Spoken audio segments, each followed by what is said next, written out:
BYD have just revealed a new Dolphin in China. It's like an upgraded 2024 version for the Chinese market. It could come to other markets outside of China, including Europe, Thailand, Australia, New Zealand, etc.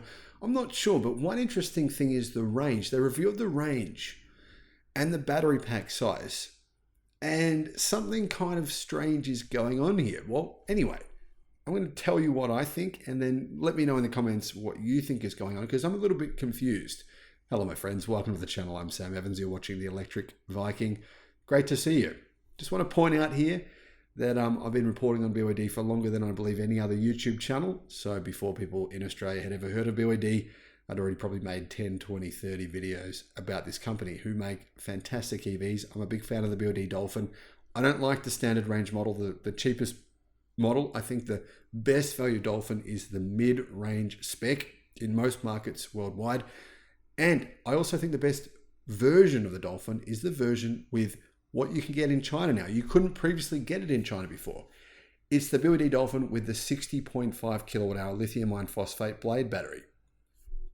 What has confused me though is here in Australia, right, we have the mid-spec version, which is available in many countries. I believe it's available in the UK as well. 60.5 kilowatt hour lithium iron phosphate blade battery. It's said to have 427 kilometers of WLTP range. Now in China, they didn't used to have that version. They've just said, okay, we're revealing that now in China. We're going to sell this new version in China. It's got some other upgrades as well, but it's got the 60.5 kilowatt hour pack. But they're saying in China that the Dolphin using that size battery has 520 kilometers of range. So 93 kilometers more range on the CLTC cycle. This kind of shows you one of two things. Either BYD have improved the energy density of the blade battery that's being used in the Dolphin. I don't think that's the case, but it is possible. Or you can see the difference between WLTP ratings for EVs and CLTC. I received a few emails from people in China saying, or people from, I think from China, saying that CLTC ratings are accurate.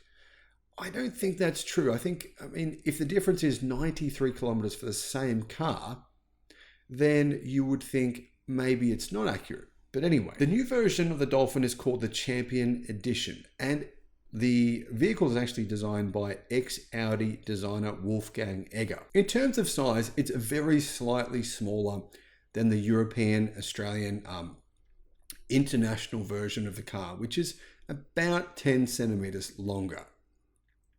The Champion Edition gets a 12.8 inch floating rotatable screen, same as the, I believe the international version. It has a 5-inch LCD instrument cluster and a 3-spoke wheel, but it does get a few changes. It has a Type-C plug, a so-called interface, and a wireless phone charging pad. In addition to that, it does get that new version, the 60 kilowatt hour pack, lithium iron phosphate pack with 520 kilometers of CLTC claimed range.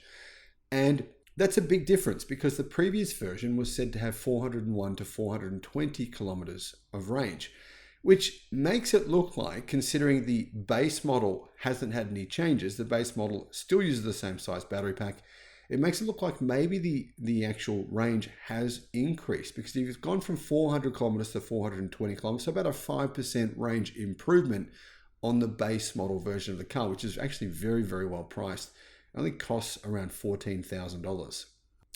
In addition to that, aside from the bigger battery pack, there is also improved suspension and some other functions which have not yet been revealed, but they will be when it goes on sale next month, February 2024.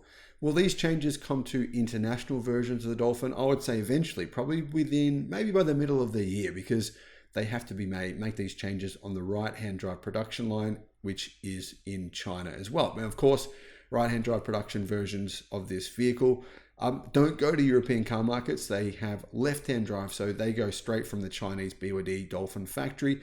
But they also, you got to keep in mind, that is the slightly longer version of the Dolphin, which I believe is basically their international factory. So I can't say for sure that these changes will be made on the European version, but I would say that they probably will be. Thanks for watching.